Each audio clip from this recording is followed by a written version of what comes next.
इंद्र वज्रंग की तपस्या को भंग करने के लिए तरकीबें सोच रहे थे। वो बस वज्रंग के लिए अड़चने पैदा करना चाहते थे। दूसरी तरफ शिव कैलाश पहुंच चुके थे। प्रणाम प्रभु। अघोरी के प्रणाम का कोई जवाब न मिला। वो शिव के चले जाने से चिंतित तो था, लेकिन यह अघोरी नहीं जानता था कि आखिर क्या घट चुका था। वो इस पल की गंभीरता को नहीं समझ पा रहा था। तभी एक और अघोरी जो उसे दूर से देख रहा था उसके पास गया। अरे तुम क्या कर रहे हो? मैं सिर्फ जानना चाहता हूँ कि आखिर हुआ क्या? क्या तुम्हें नहीं पता? नहीं, मैं पिछले कुछ दिनों से ध्यान में था। बताओ क्या हुआ? और माता सती कहाँ है? अघोरी अपने साथी को सारी सच्चाई बताता है। सब कुछ सुनने के बाद अघोरी अपने आप को नहीं रोक पाया और चिल्लाकर जमीन पर बैठ गया। उसके आंखों से खून के आंसू टपकने लगे और वो बोला, ये क्या है प्रभु? ये कैसे हो गया? संभालो अपने आप को। लेकिन अब क्या होगा? प्रभु, मुझे प्रभु के पास जाना है। मुझे प्रभु के पास जाना है। इससे पहले कि वो अघोरी अपने साथी को रोक पाता, वो शिव के पास भाग चुका था। वो जाकर शिव के पैरों को पकड़कर रोने लगा। प्रभु, माता सती, ये क्या हो गया प्रभु? उस अघोरी को शिव के शरीर को छूते ही एक गर्माहट महसूस हुई। ये गर्माहट इतनी थी कि दर्द के मारे उसकी चीख निकल गई। उसने अपने हाथों की तरफ देखा और फिर ऊपर शिव की ओर। पर जब उसने शिव की ओर देखा, वो देखकर और भी सहम गया। उनकी आंखों की पुतलियां गायब थी। उनका शरीर तप रहा था। आंखें खून से लाल थी और जटाएं इतनी घनी और काली, जैसे मानो मौत का पैगाम दे रही हो। शिव उसकी ओर देखकर बोले, मुझे छोड़ दो। अरे अघोरी को मैं एक चीज कहना चाहूंगा। मैं शिव, आज से तुम्हारा कोई मुखिया या भगवान नहीं। मैं आज से एक योगी हूं। मैं इस संसार के लिए कुछ भी कर पाऊं, उससे पहले मुझे संतुष्टि होना बहुत जरूरी है। मैं अब योग करने जा रहा हूं। मुझे कोई भी अगर रोकने की या मुझे तंग करने की कोशिश करेगा तो मैं इस बार की तरह अपने ऊपर काबू नहीं रख पाऊंगा। जो भी मुझे मिलने आए उसे कह देना शिव से मिलना नामुमकिन है। लेकिन प्रभु, अगर कोई विकराल परिस्थिति हो तो? अगर ऐसी कोई परिस्थिति हो तो तुम मुझे याद कर लेना, मैं आ जाऊंगा। ये बोलकर शिव एक गुफा के अंदर चले गए। बाकी अघोरियों के मुंह पर बस एक घबराहट और तनाव था जो साफ दिखाई दे रहा था। खौफ का सन्नाटा पूरे कैलाश पर छा चुका था। ये देखकर एक अघोरी बोला, हमें कैलाश की रक्षा करनी होगी। मगर कैसे? ब्रह्मांड और कैलाश ने इससे पहले इतनी बड़ी चुनौतियों का सामना कभी नहीं किया। यह हमारे लिए सबसे बड़ी चुनौती है। ये बात ब्रह्मांड में फैल चुकी होगी। अब असुर भी अपने अपने घर से निकलकर अपना वर्चस्व जमाने की कोशिश करेंगे। हमें तैयार रहना होगा। इससे पहले कि ये बात उन तक पहुंचे, हमें भगवान विष्णु और ब्रह्मा को सतर्क कर देना चाहिए। मेरे साथ 2 लोग और चलो। हमें भगवान विष्णु की मदद और मार्गदर्शन की बहुत जरूरत है। वही बताएंगे अब क्या करना है। यह प्राचीन वक्त था जहां मनुष्य और सूचना दोनों को कहीं पहुंचने में काफी वक्त लगता था। एक तरफ अघोरी विष्णु से मिलने निकल चुके थे, तो दूसरी तरफ वज्रंग की तपस्या भंग करने के लिए इंद्रदेव अपनी कोशिश शुरू कर चुके थे। वज्रंग बैठा उसी स्थान पर दिन रात ध्यान किया करता था। वो ब्रह्मा से एक पुत्र चाहता था, एक बेहद बलशाली पुत्र। वो महीनों तक उसी जगह बैठा रहता। बस उसकी अर्धांगिनी वज्रंगी उसे भोजन देने आया करती थी। वो अपनी तपस्या और ध्यान में इतना लीन था कि वो अपनी अर्धांगिनी तक से बात नहीं करता था। एक ऐसे ही दिन जब वज्रंगी उसे भोजन देने आ रही थी, तभी तूफान चलने लगा। वो तूफान इतना तेज था कि वज्रंगी अपना पूरा जोर लगाने के बावजूद एक कदम भी आगे लेने में असमर्थ थी। उसका खुद का शरीर उसके काबू में नहीं था। अरे, ये इतना भयंकर तूफान कैसे आ गया? वो भी ऐसे अचानक? वो तूफान इतना तेज और शक्तिशाली था कि उसके बहाव के विपरीत चलना तो दूर, खड़ा होना भी मुश्किल लग रहा था। वज्रंगी एक पेड़ के नीचे बैठ गई और तूफान के निकलने का इंतजार करने लगी। पर यह तूफान था कि रुकने का नाम नहीं ले रहा था।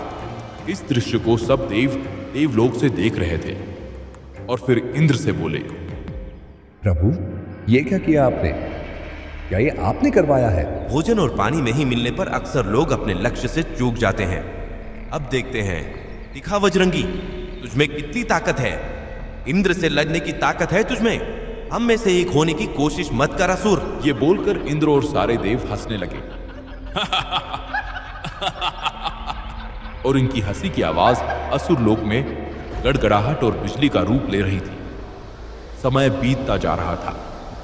ना वज्रंग रुका, ना वज्रंगी पेड़ के नीचे से उठी और ना ही तूफान छटने का नाम ले रहा था। तूफान इतना भयावह रूप ले चुका था कि अब असुर लोक में सांस लेना तक मुश्किल हो रहा था। ये देखकर देवलोक में सारे देव इंद्र के पास गए और बोले, इंद्रदेव, ये तूफान आपको रोकना पड़ेगा। क्यों रोकना पड़ेगा? वो देखो वज्रंग को, सूख के कैसे लकड़ी समान हो गया है। कुछ देर और, बस कुछ और देर। प्रभु, मगर बाकी असुर को भी मुसीबत झेलनी पड़ रही है। अनर्थ हो जाएगा प्रभु। ना वो खा पा रहे हैं, ना वो पी पा रहे हैं। ऐसा ही चलता रहा तो असुर और देव में महायुद्ध हो जाएगा प्रभु। अच्छा, हाँ प्रभु, वो लोग काफी कष्ट में हैं। हालात बहुत बिगड़ जाएंगे प्रभु। और अगर ब्रह्मा को पता चल गया तो और भी चीजें बिगड़ जाएंगी। इंद्र ये स्वीकारना तो नहीं चाह रहे थे। वो अंधे हो गए थे। उनका यह अहंकार उनसे ये करवा रहा था। उन्हें अब असुरों को परेशान करने में आनंद आने लगा था, मगर ना चाहते हुए भी उन्हें उस तूफान को रोकना पड़ा। तूफान को रोककर वो बोले, लो, रोक दिया। अब क्या चाहते हो? हम इसे जो करना है करने दें? नहीं प्रभु, आप ऐसा कुछ करें जिससे सिर्फ और सिर्फ वज्रंग की तपस्या पर असर हो। इंद्र सोचने लगे। उन्हें किसी भी हालत में वज्रंग की तपस्या को रोकना ही था। असुर लोक पर अब तूफान रुक चुका था। ये तूफान काफी दिन तक चला था और काफी बर्बादी कर चुका था। वज्रंग ने इतने दिनों से ना खाया था और ना ही कुछ पिया था। वज्रंगी भी काफी कमजोर हो चुकी थी। वो किसी भी हालत में सिर्फ वज्रंग की हालत को जानना चाहती थी। उसे वज्रंग की चिंता खाए जा रही थी। वो अपने कमजोर शरीर को बड़ी मुश्किल से वज्रंग के पास लेकर आई। ओम ओम प्रभु आप ठीक है ना?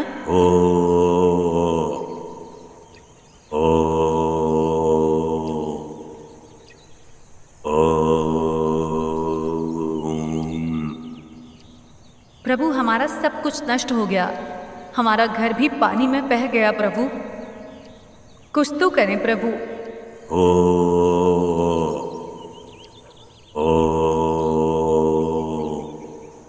प्रभु आप ठीक हैं? प्रभु कुछ तो बोले। मेरी बात को सुनने का कष्ट करें प्रभु। जैसे ही ये बोलकर वज्रंगी वज्रंग के पास जाने लगी, वैसे ही उसे अपने पैर पर कुछ चुभन महसूस हुई। उसने मुड़कर पीछे देखा तो उसने जो देखा उसे देखकर घबरा गई। एक काला नाग जिसके 2 सर थे।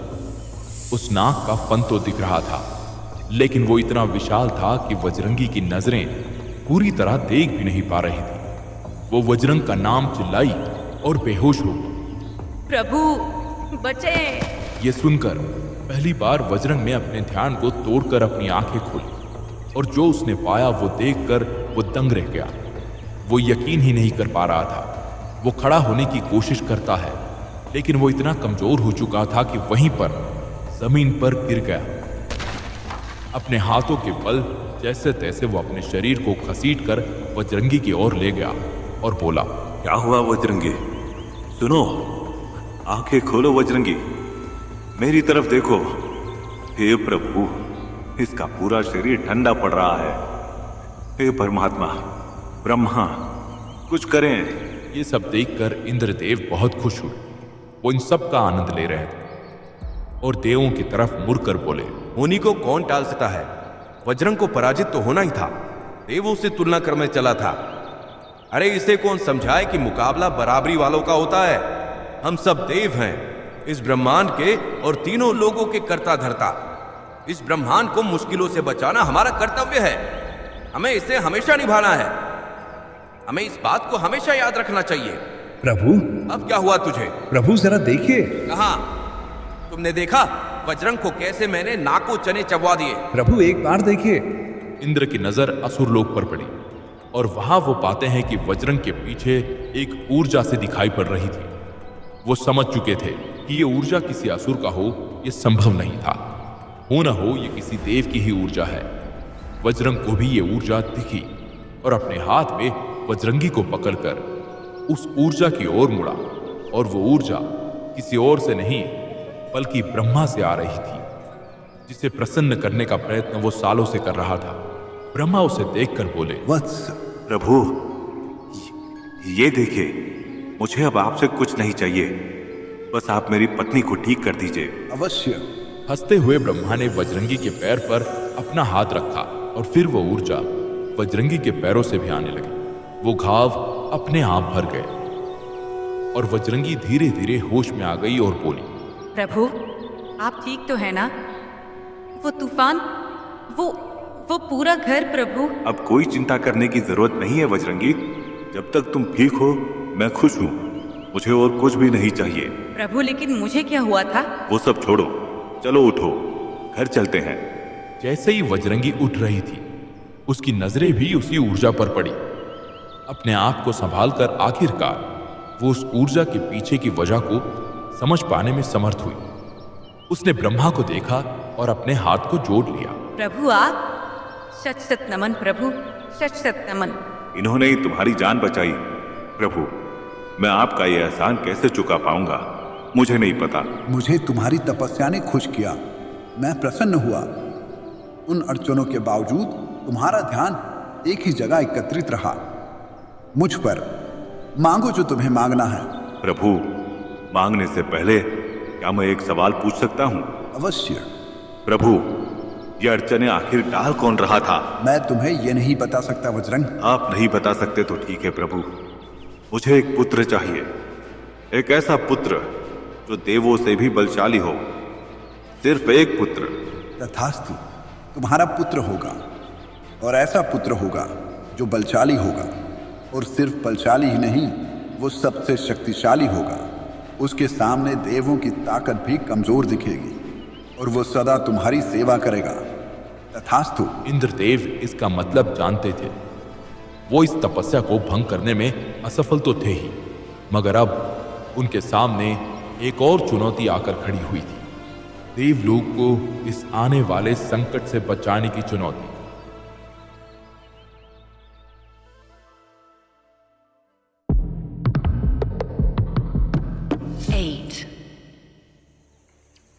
वज्रंग को जो चाहिए था वो उसे मिल गया था।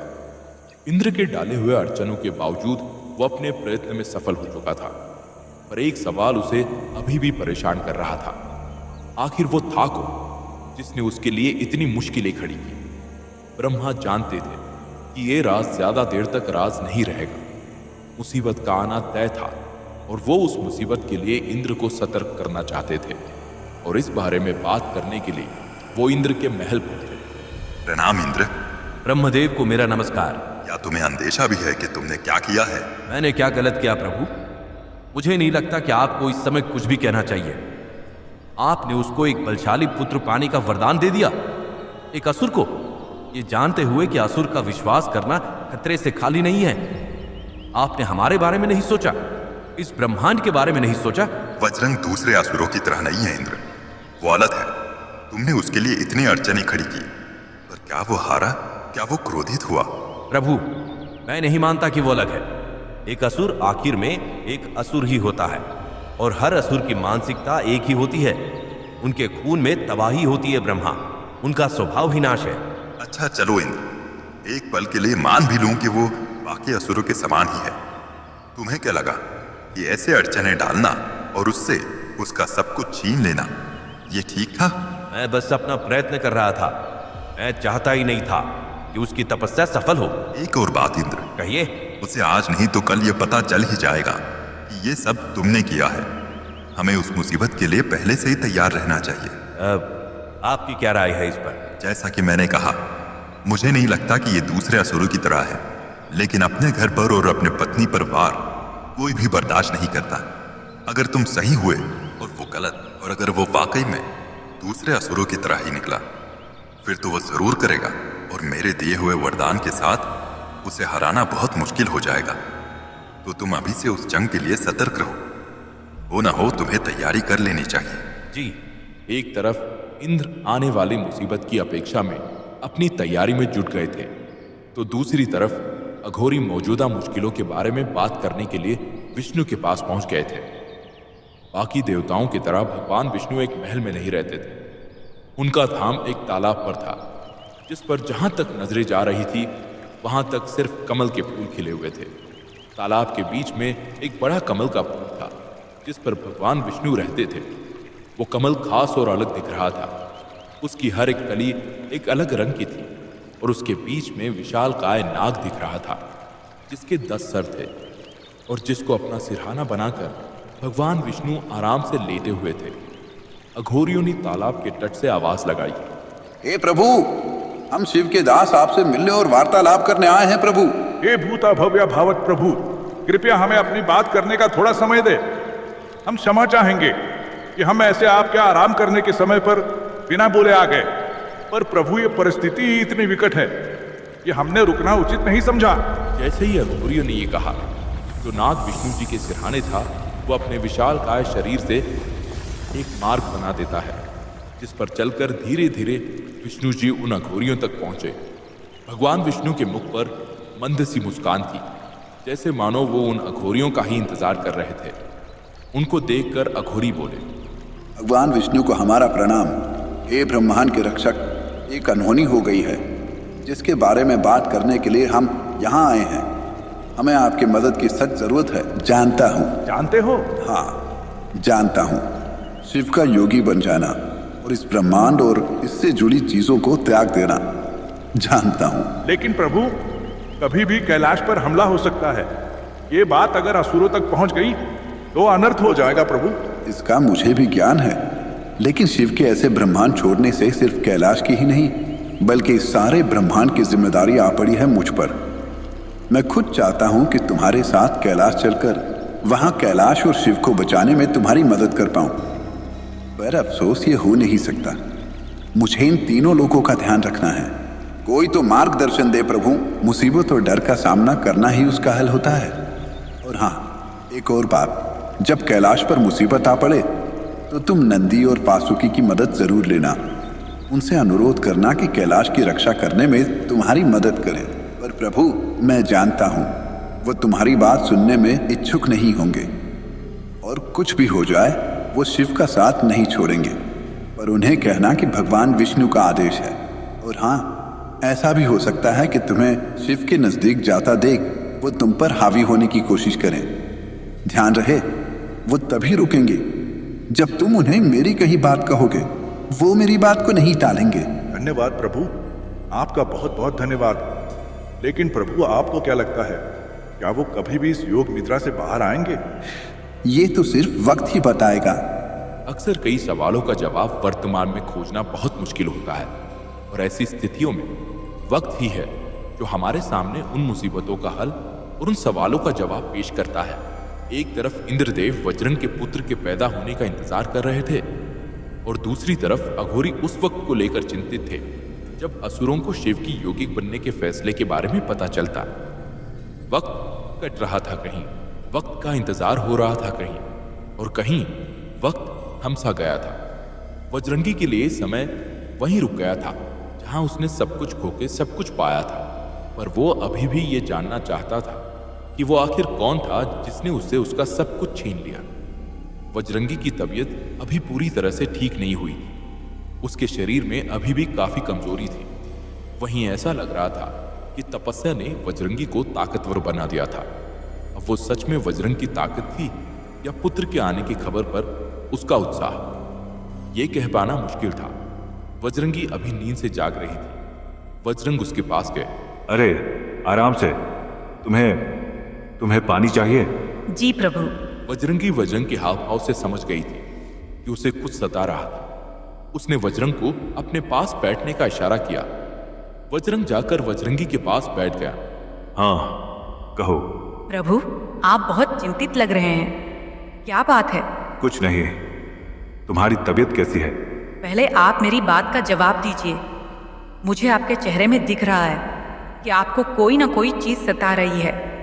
बताइए प्रभु, आपको क्या परेशान कर रहा है? मुझे बस ये जानना है वज्रंगी कि वो कौन था जिसने मेरी तपस्या के वक्त हम दोनों को जान से मार देने की कोशिश की। वो कौन था? वो कौन था जो नहीं चाहता था कि मैं सफल हो जाऊं? अब वो जो भी था उसे भूल जाओ ना। वैसे भी वो सफल नहीं रहा ना।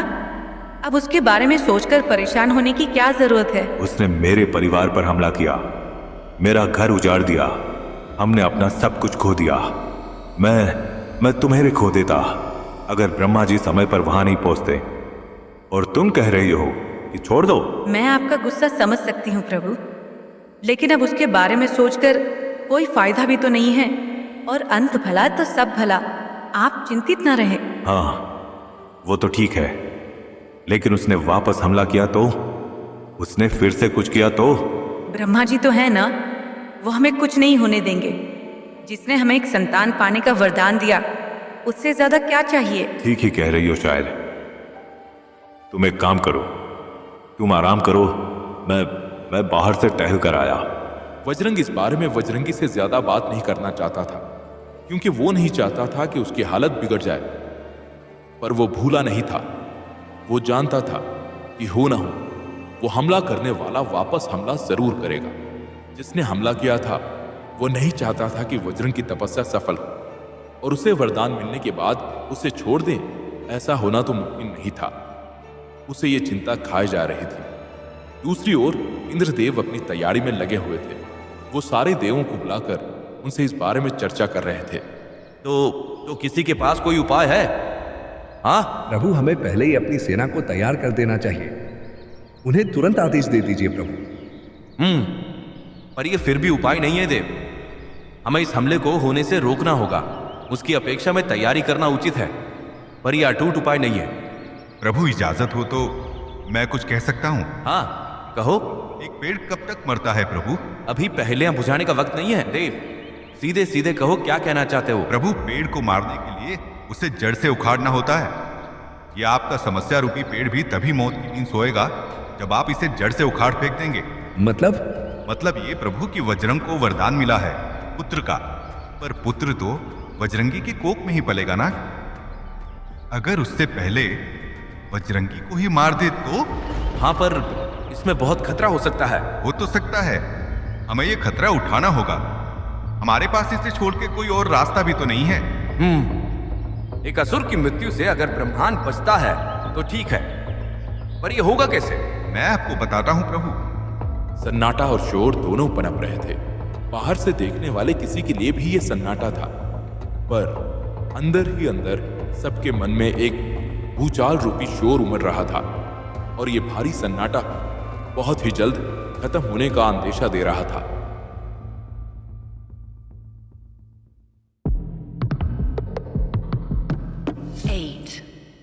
इंद्र को लग रहा था कि शायद उनके पास यही एक रास्ता था ब्रह्मांड में युद्ध को रोकने का, और वो देव की बातों को बहुत गौर से सुन रहे थे।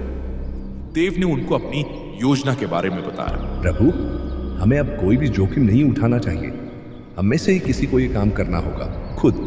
ठीक है, लेकिन करेंगे कैसे? प्रभु, वज्रंग अक्सर खाने की वस्तुएं लाने के लिए अपनी कुटिया से बाहर निकलता है।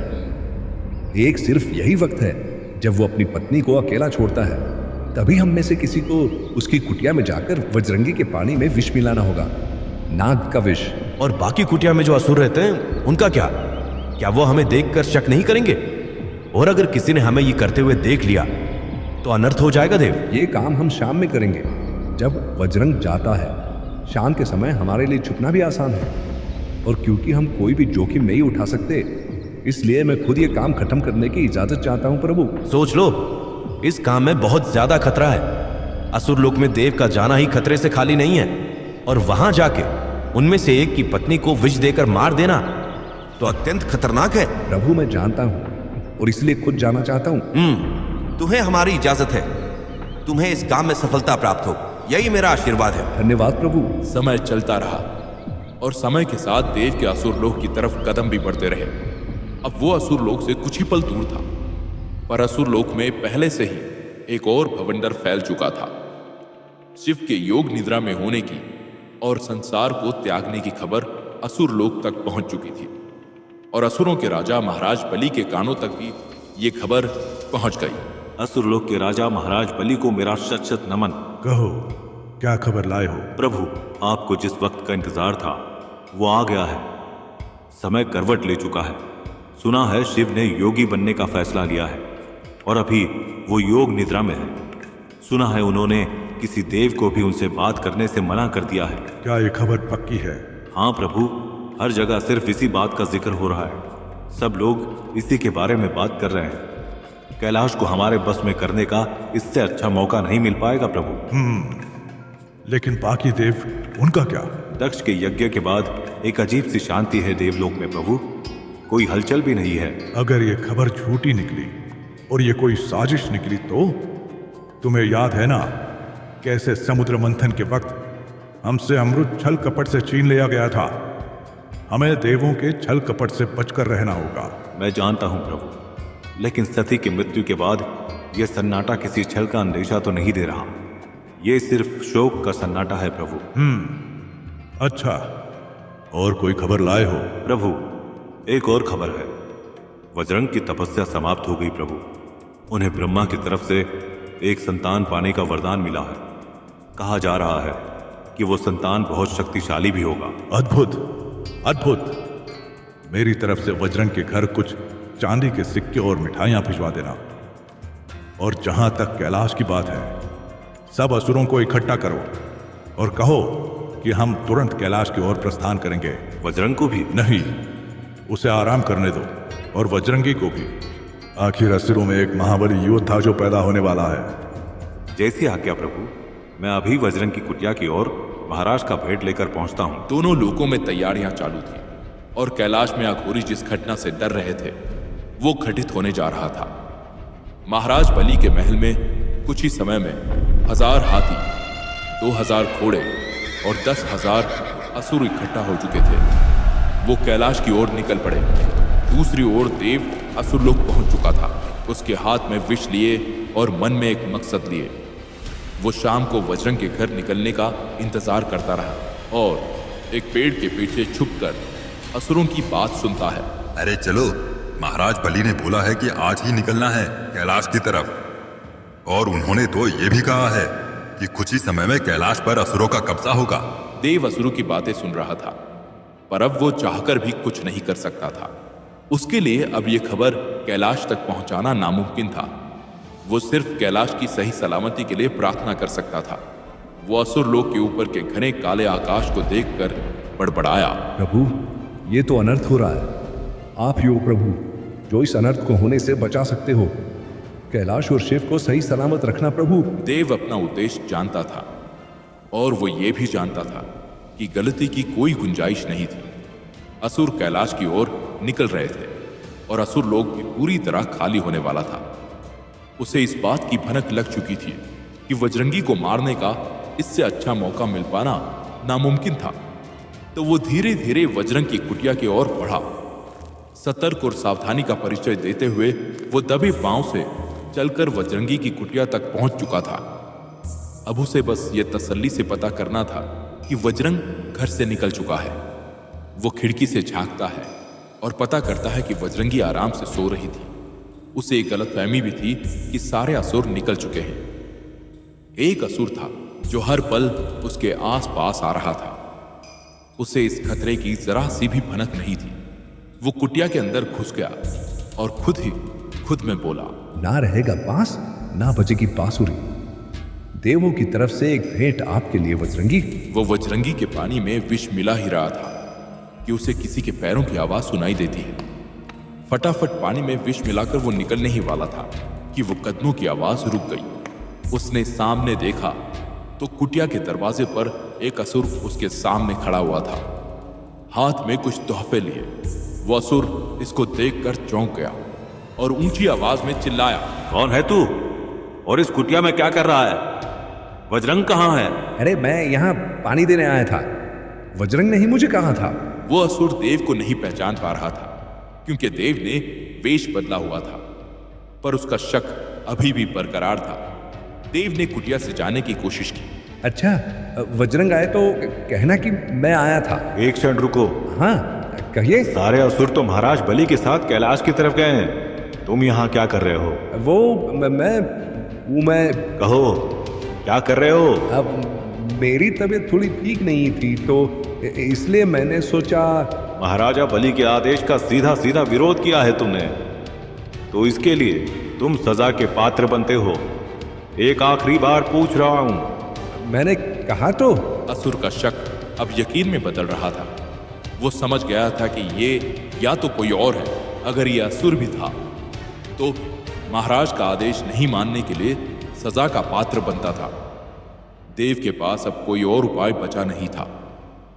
इससे पहले कि वो कुछ और सोच पाता, असुर ने कूदकर उसकी छाती पर लात मारकर उसे जमीन पर गिरा दिया।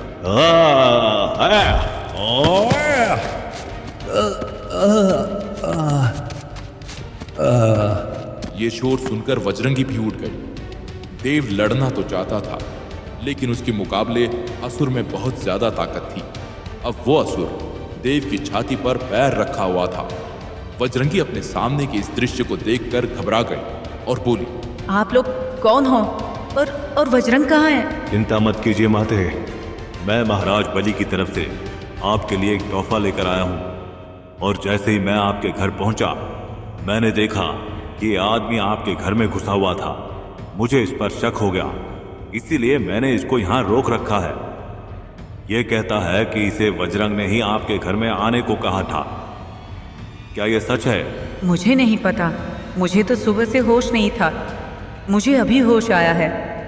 वज्रंग कहाँ है? वज्रंग ने दूर से ही अपनी कुटिया में 3 लोग की परछाई को देख लिया था। वो घबरा गया, अपने हाथ के सामान को नीचे फेंककर तेजी से अपनी कुटिया की तरफ दौड़ पड़ा। अपनी कुटिया की चौखट पर पहुंचकर चिल्लाया, वज्रंगी, कहाँ हो? आप लोग कौन हैं और क्या काम है आप लोगों को मुझसे? प्रणाम वज्रंग, मुझे महाराज बलि ने भेजा है। ये भेंट उनकी तरफ से आपको आपकी तपस्या सफल होने की खुशी में। पर ये कौन है और ऐसे तुमने इसे दबोच कर क्यों रखा है? ये कहता है कि इसे आपने ही कहा था यहाँ आने के लिए। मैंने इसे कभी नहीं देखा है, ना ही मैं इसे जानता हूं। मैं भला इसको क्यों बोलूंगा? वज्रंग दिमाग से बहुत तेज था। उसे समझ आ गया था कि ये शख्स जो असुर के पैरों के नीचे दबा हुआ था, वो आखिर कौन था। वो चिल्लाकर बोला, ये देव है। देव! क्या? मेरी बात समझो, ये देव है। इसे बांधो यही। हमें इसे किसी भी हाल में जाने नहीं देना है। इसे बाहर के पेड़ से बांध दो। मेरे मन में ऐसे कई सवाल हैं जिनके जवाब सिर्फ इसके पास मिलेंगे। देव अब फंस चुका था। अब उसके पास निकलने का कोई और रास्ता भी नहीं था। एक तरफ ये तो दूसरी तरफ कैलाश की ओर बढ़ता हुआ महाराज बलि और उसकी सेना देवलोक पर अंत की चेतावनी दस्तक दे रही थी।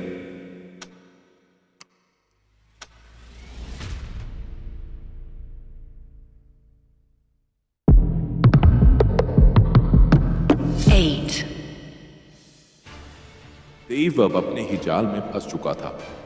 वज्रंग ने उसे ले जाकर पेड़ से बांध दिया और उसके मन में जो सवाल थे उसे एक एक करके पूछने लगा। बता, तुझे किसने भेजा है? आप क्या कह रहे हैं? मेरी समझ में कुछ नहीं आ रहा। मैं जानता हूं तुम यहां के तो नहीं हो।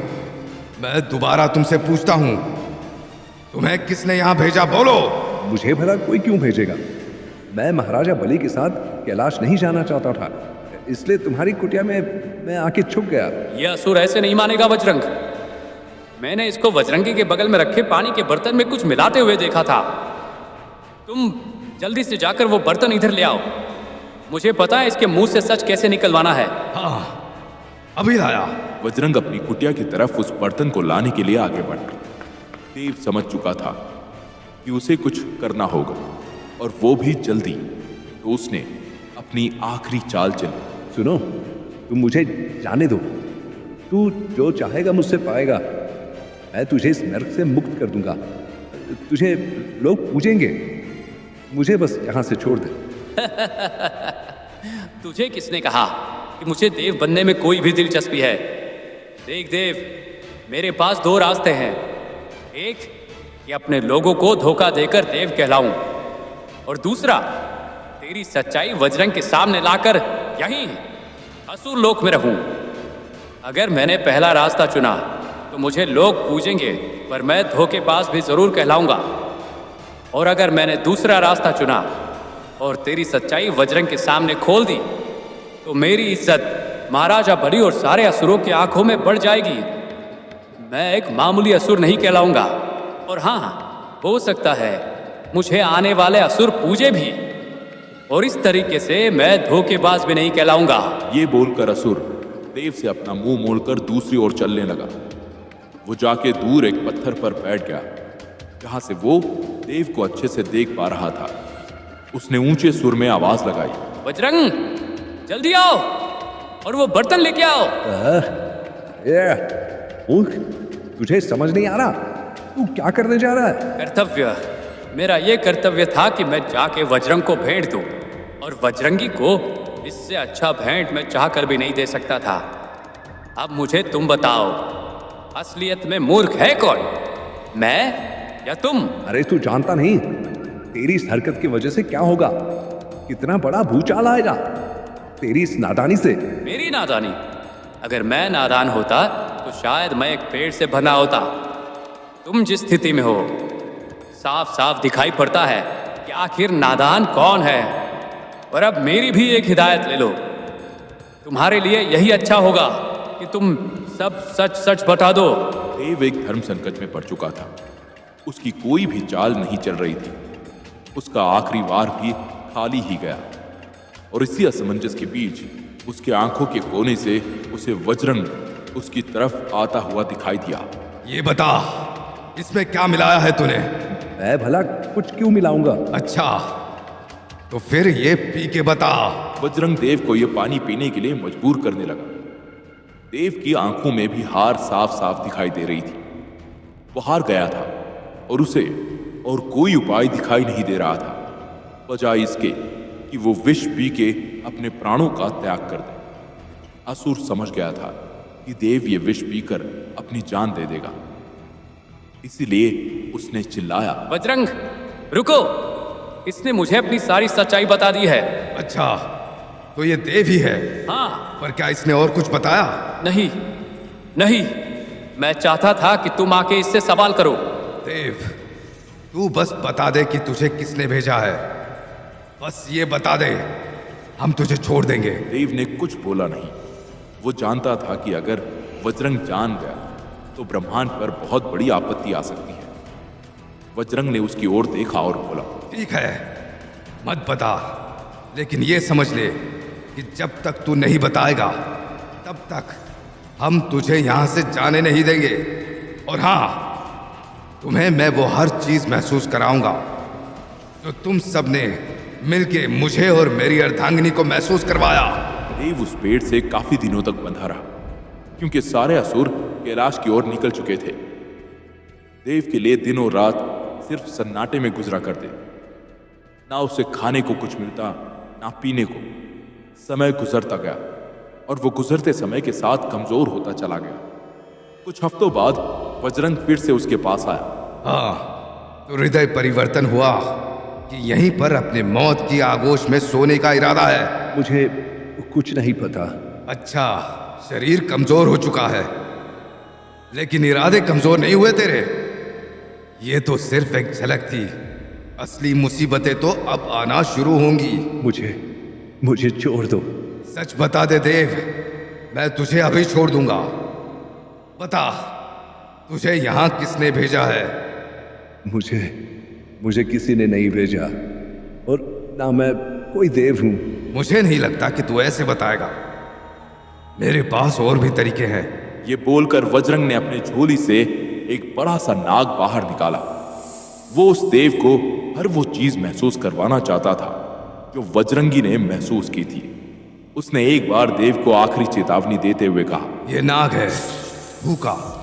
इसे मैंने उसी दिन पकड़ लिया था जब तुम यहां पकड़े गए। ये भी उतने ही दिनों से भूखा है जितने दिन से तुम भूखे हो। एक आखिरी मौका है तेरे पास देव, सच बता दे और अपनी जान बचाकर यहां से निकल जा। मैं नहीं जानता आप मुझसे क्या चाहते हैं, लेकिन मुझसे अगर कोई गलती हुई तो आप मुझे माफ कर दें। मैं कोई देव नहीं हूं और यही सच है। अब इस सच को मानना या ना मानना आपके ऊपर है। आप वही करें जो आप उचित समझे। हर दिन, हर पल हर समय वज्रंग सिर्फ उसी देव के बारे में सोचता रहता जिसने उसको तपस्या के वक्त बहुत तकलीफ दी। जब जब वो देव सच बताने से इनकार कर रहा था, तब तब वज्रंग का क्रोध बढ़ता जा रहा था। और जब उस देव ने आखिरी चेतावनी को भी अनसुना कर दिया, तब उसका क्रोध उसकी सब्र की सीमा को पार कर चुका था। उसने उस नाग को देव के पास छोड़ दिया, और जैसे ही उसने उस नाग को छोड़ा, वैसे ही उस नाग ने देव को डस लिया।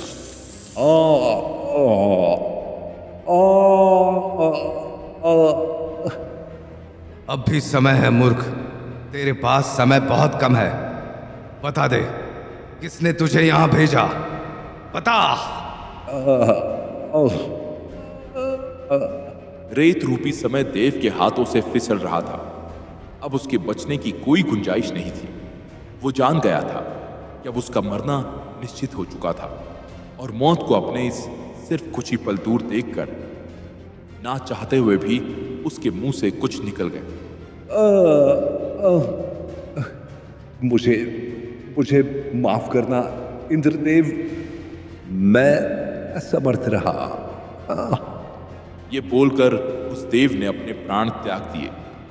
भले ही देव ने ये बात काफी धीरे और फुसफुसा के कही थी, लेकिन उसके आखिरी शब्द वज्रंग के कानों में सुनाई दे गए। उसे उसका जवाब और बदला दोनों एक साथ मिल चुका था। वो ऊपर आसमान की ओर देखकर चिल्लाया, अपने आप को देवलोक का राजा कहता है और खुद की लड़ाइयां किसी और से करवाता है। कायर, ये मत समझना कि तू बच गया। तेरे भी दिन अब गिनती के ही बचे हैं।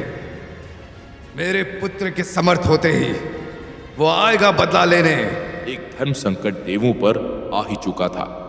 इंद्रदेव देव की इतनी देर तक गायब होने की बात से चिंतित तो थे, लेकिन उन्हें असलियत का जरा सा भी अनुमान नहीं था। और एक और धर्म संकट कैलाश पर दस्तक दे रहा था। महाराजा बलि अपनी सेना के साथ कैलाश पहुंच चुके थे, और शंख बजाकर उन्होंने जंग का ऐलान कर दिया। कैलाश की शांति को एक शंख की आवाज ने भंग कर दिया था, और सब अघोरियों को पता चल चुका था कि इस समय पर शंख बजने का क्या मतलब हो सकता था। अघोरी काफी दिनों से इसी की तैयारी कर रहे थे। अघोरी के अध्यक्ष ने सारे अघोरियों को इकट्ठा करके कहा, समय आ चुका है हमें अपने घर को बचाने का। वो घर जो शिव का वास है और अघोरियों का धाम, उस पर आज खतरा मंडरा रहा है। कैलाश पर ऐसे घने खतरों का बादल आज तक नहीं मंडराए हैं। ये घने बादल हमारी परीक्षा लेने आए हैं। या तो हमें इस परीक्षा में सफल होना है, या फिर हम कोशिश करते हुए अपनी जान गंवा देंगे। क्या आप लोग मेरे साथ हो? हाँ, ओम नमः शिवाय। यहाँ अघोरी हमले की उपेक्षा में बैठे थे, तैयार। तभी उन्हें महाराजा बलि की आवाज सुनाई दी। इस आवाज में घमंड तो था ही, लेकिन उससे ज्यादा था दृढ़ निश्चय अपने लक्ष्य को पाने का, जो उसकी आवाज की दृढ़ता में साफ झलक रहा था। लड़ोगे, तुम मारे जाओगे अघोरी। मैं तुम्हें नुकसान नहीं पहुंचाना चाहता। तुम ये जानते तो हो कि बिना शिव के तुम्हारी अघोरियों की सेना मेरे सेना के सामने कुछ नहीं है। तो खामखा अपना समय बर्बाद करने से क्या फायदा। मुझे अपना प्रभु स्वीकार कर लो, और मैं तुम्हें दान में तुम्हारी जिंदगी दे दूंगा। कैलाश मुझे दे दो, और मैं वादा करता हूं कि हम में से कोई भी असुर किसी भी अघोरी को नुकसान नहीं पहुंचाएगा। बलि, तुम जो कर रहे हो वो ठीक नहीं है। तुम ऐसा नहीं कर सकते। कैलाश हमारा घर है, हमारा धाम, और ये समझ लो कि हम अपने घर को बचाने के लिए अपनी जान भी दे सकते हैं। तो ठीक है, फिर बाद में नहीं कहना कि मैंने तुम्हें चेतावनी नहीं दी थी। बलि, ये छल है जिससे तुम कैलाश को हथियाना चाहते हो, और ये किसी भी योद्धा को शोभा नहीं देता। छल से किसी भी युद्ध को जीतना कायरता की सबसे बड़ी निशानी होती है। बलि, छल हमारे साथ हर जगह जो छल होता आया है, उसका क्या? समुद्र मंथन में जो छल हुआ, उसका क्या? अब बहुत हुआ। छल तो छल ही सही, पर अब तुम्हारे पास दो ही रास्ते हैं। या तो तुम अपने घुटने टेक दो या फिर लड़ मरो। दो महायुद्ध होने के कगार पर थे। वहां इंद्र परेशान थे और यहां अघोरी। इतने बड़े धर्म संकट ब्रह्मांड में कभी देवों पर नहीं आए थे।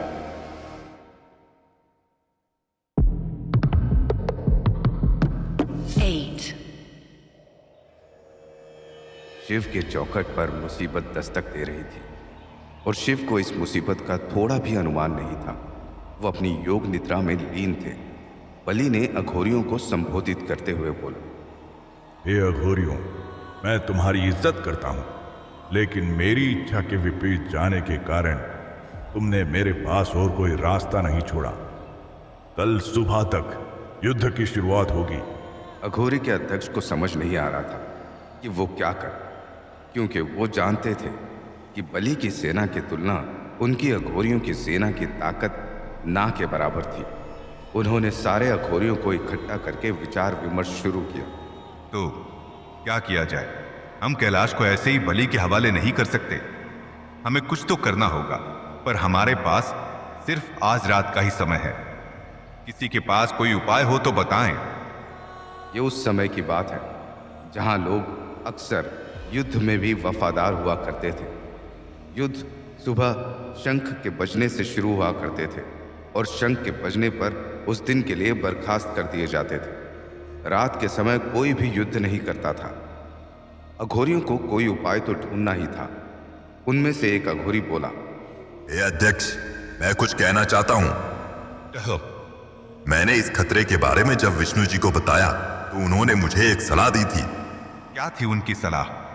उन्होंने कहा था कि अगर कोई न टलने वाली मुसीबत आन पड़े तो तुरंत जाके नंदी और वासुकी को जगा देना। क्या यह भी करना उचित होगा?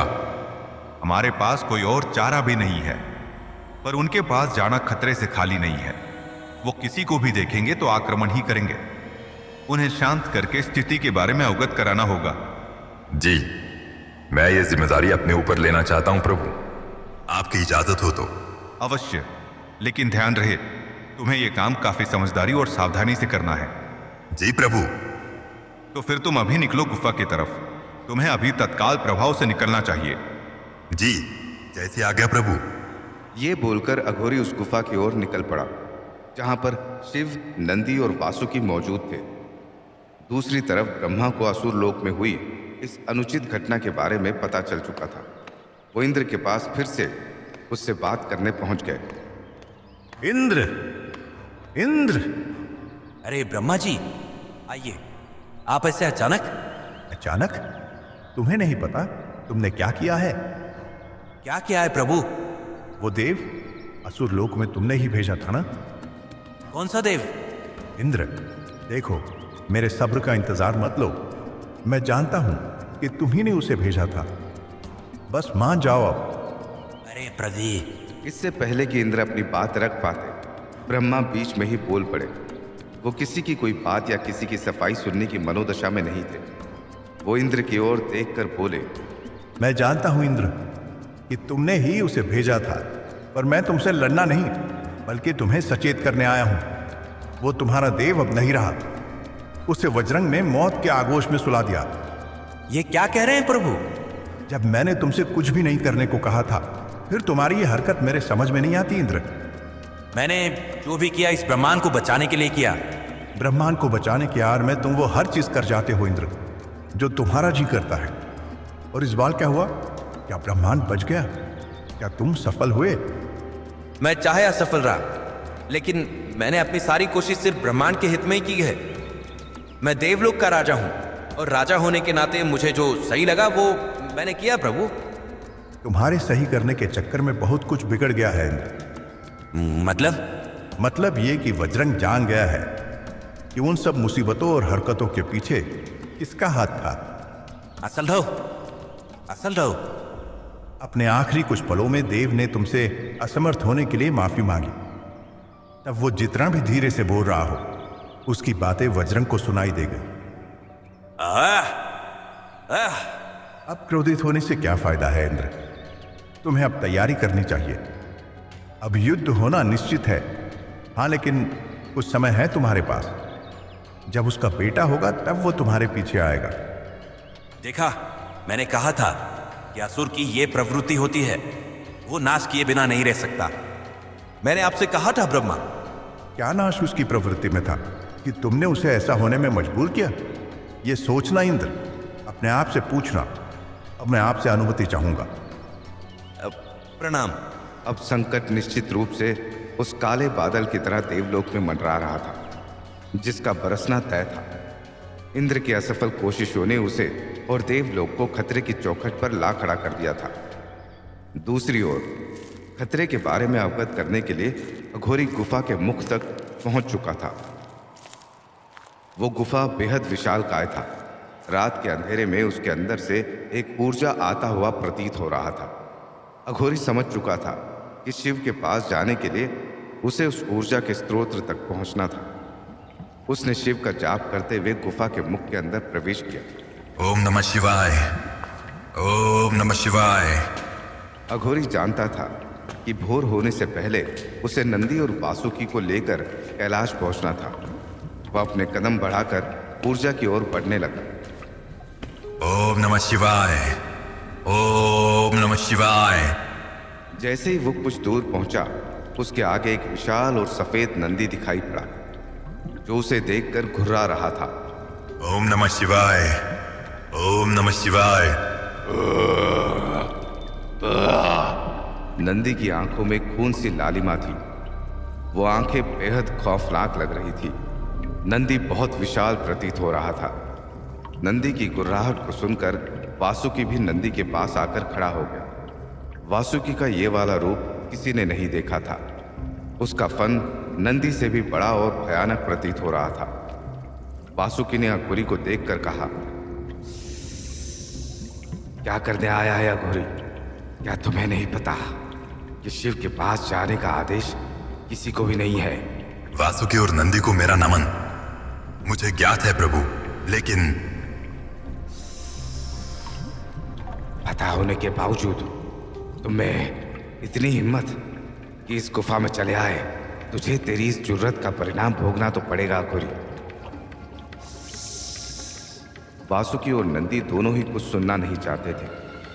वो एक भयानक रूप ले चुके थे और इससे पहले कि अघोरी कुछ कह पाते, वासुकी ने जाकर अघोरी को घेर लिया और उसे जकड़ना शुरू कर दिया। प्रभु, प्रभु सुने,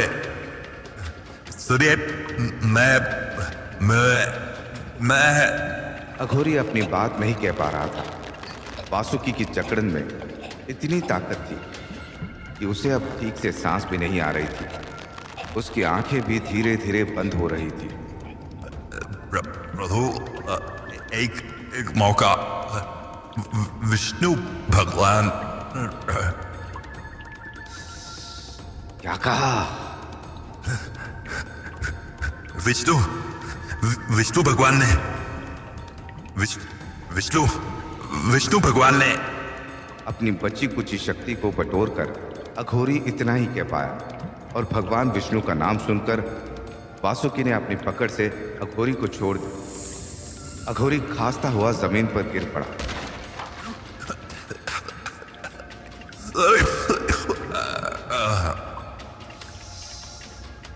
क्या बोला तुमने? विष्णु भगवान? क्या हुआ उन्हें? कोई संकट? नहीं वासुकी, संकट नहीं। विष्णु भगवान पर नहीं, बल्कि शिव पर है। क्या मतलब? कैलाश खतरे में है वासुकी। कैलाश को बचाना होगा। विष्णु भगवान ने हमसे कहा था कि अगर कोई धर्म संकट हो तो वासुकी और नंदी को बुलाना, वही तुम्हारी मदद करेंगे। हम कैसे मान ले कि तुम सच कह रहे हो? तुम वेश बदल कर आए हुए असुर भी हो सकते हो, जो भगवान शिव पर हमला करने आया है। प्रभु, मैं आपकी बात को समझ पा रहा हूं, लेकिन मेरे पास कोई और सबूत नहीं है। पर मैं आपसे विनती करता हूं, प्रभु मेरे साथ चलिए, नहीं तो वाकई में अनर्थ हो जाएगा। प्रभु, कैलाश को आपकी जरूरत है। बलि अपनी सेना लेकर कैलाश की चोटी पर दस्तक दे चुका है और सुबह युद्ध शुरू होगा। फिर तो हमें अभी से निकलना चाहिए। हमें वैसे भी देर हो चुकी है।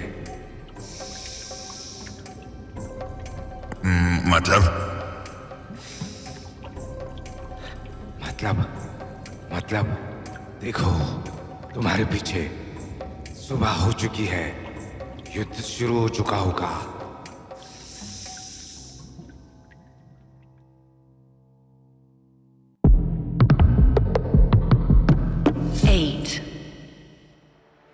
वहां अघोरी ने वासुकी और नंदी को मनाने में थोड़ी देर कर दी।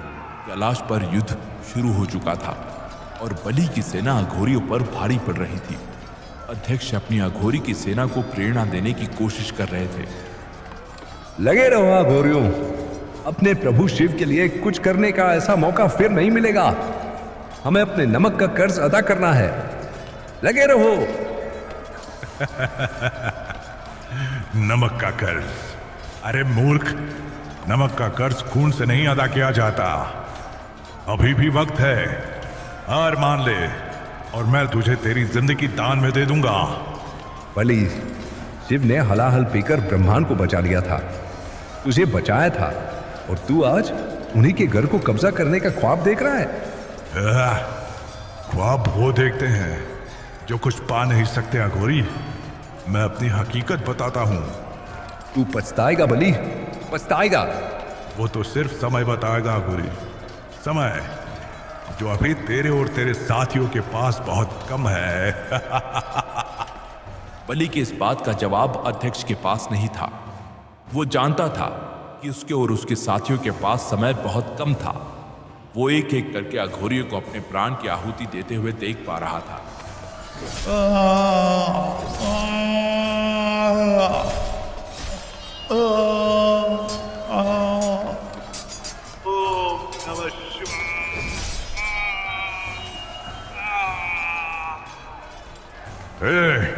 शिव को नहीं, मुझे याद करो अघोरियों, मुझे।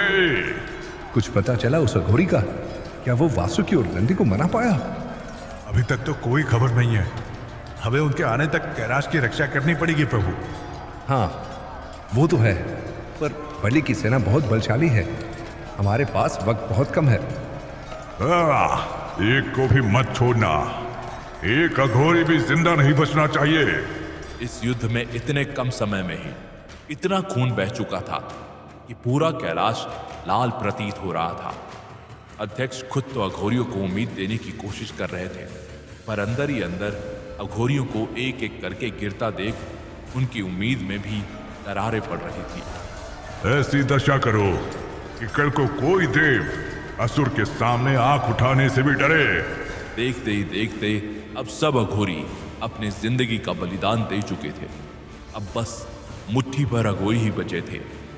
अघोरियों ने अध्यक्ष के पास आके चक्रव्यूह जैसा बना दिया ताकि वो अध्यक्ष की जिंदगी को किसी भी तरह बचा सके। अपने अध्यक्ष के प्रति इतना प्रेम देखकर मैं तो भावुक हो रहा हूं।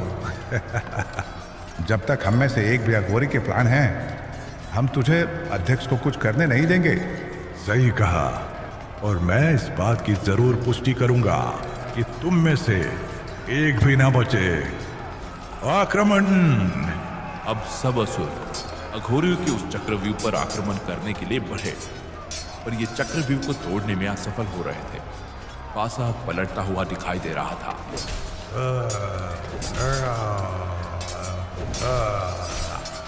ओम नमः शिवाय, ओम नमः शिवाय।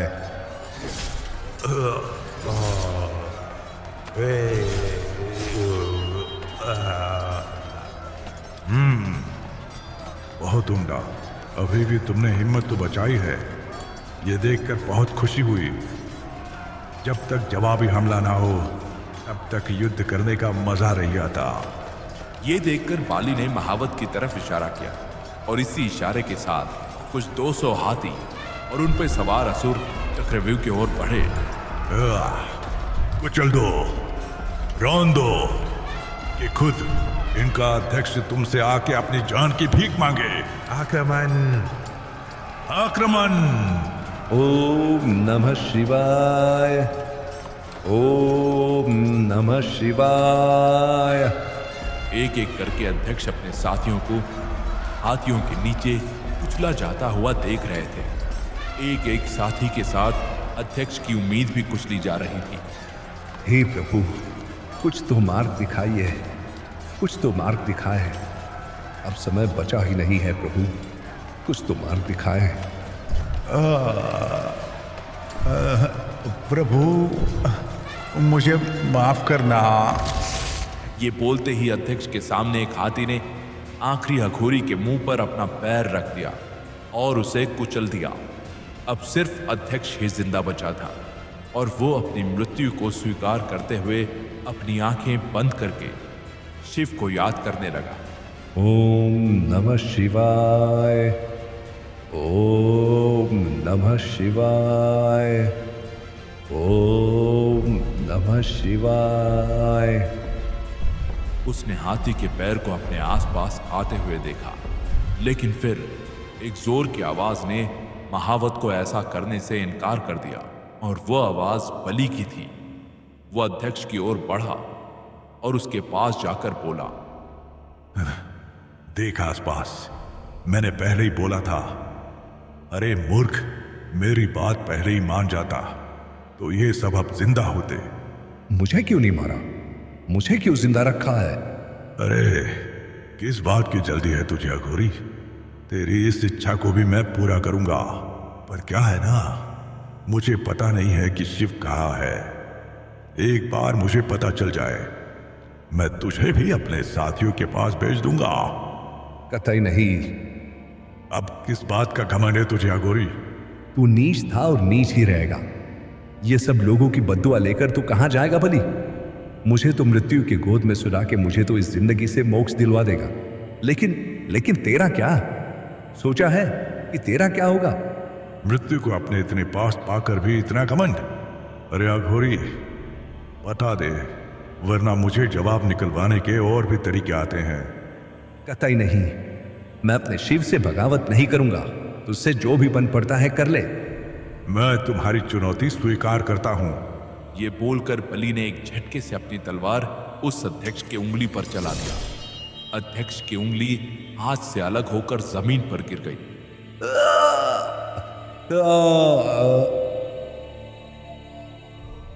बता, कहां है शिव?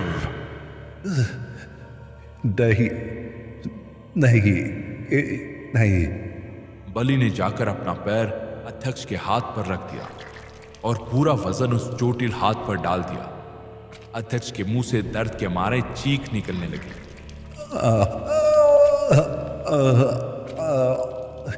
जो कर सकता है कर ले बलि। मैं नहीं बताऊंगा। मैं तुझसे आखिरी बार पूछ रहा हूं, बता दे। जो करना है कर ले, मैं नहीं बताऊंगा।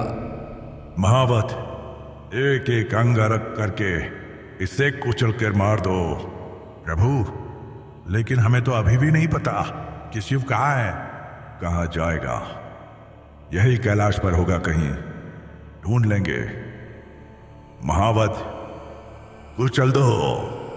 महावत ने अपने हाथी को इशारा किया। हाथी अपने पैर को उठाकर अध्यक्ष की ओर बढ़ा। उसने अपना दायां पैर उठाया और वो चलने ही वाला था कि एक जोर की आवाज ने उसे रुकने पर मजबूर कर दिया।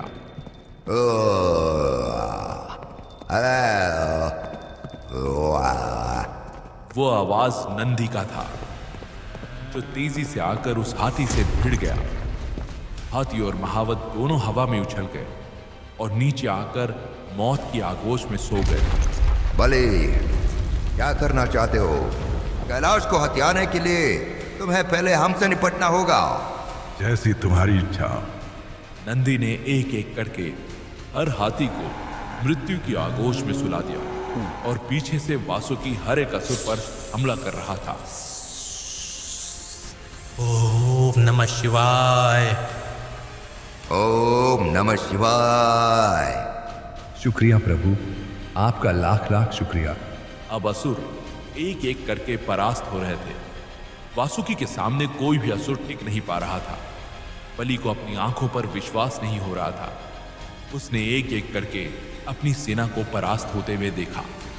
बाली पीछे मुड़ा और उसे वासुकी अपनी ओर बढ़ता हुआ दिखा। वासुकी उस पर कूदा और उसे जकड़ लिया। छोड़ मुझे, छोड़। अब असुरों को एक चेतावनी है।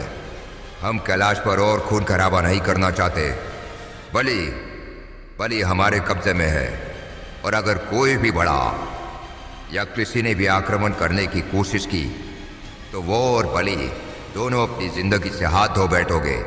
सब असुर खड़े होकर बलि के आदेश का इंतजार कर रहे थे। क्या करना चाहता है बलि?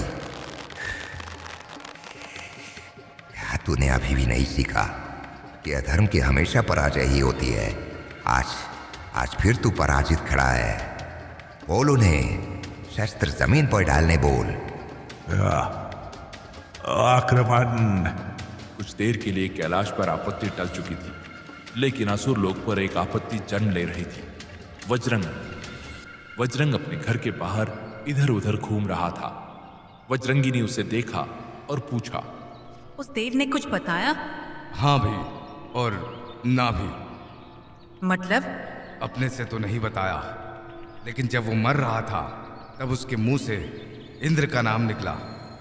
हो ना हो, ये सब किया धरा इंद्र का ही है। मगर प्रभु, इंद्र ऐसा क्यों करेंगे? कायर है, कायर। डर लगता है उसे असुरों से, और अब हमारी होने वाली संतान से भी। अब क्या होगा प्रभु? अब क्या होगा? अब हमारा बदला हमारा पुत्र लेगा वज्रंगी। कुछ ही हफ्तों में जब उसका जन्म होगा, हमारी उम्मीदें भी नए सिरे से नई शुरुआत करेगी। यहां असुर लोक पर उम्मीद का जन्म होने वाला था, और कैलाश पर असुरों की उम्मीद को कुचल दिया गया था। असुर अपना अस्तित्व खोने वाले थे। वासुकी अपनी पकड़ और मजबूत करता जा रहा था। नंदी असुरों की तरफ आक्रमण करने को बढ़ा। तभी अचानक एक ऊर्जा ने सबको दंग कर दिया। सब अपनी जगह रुक गए। रुको,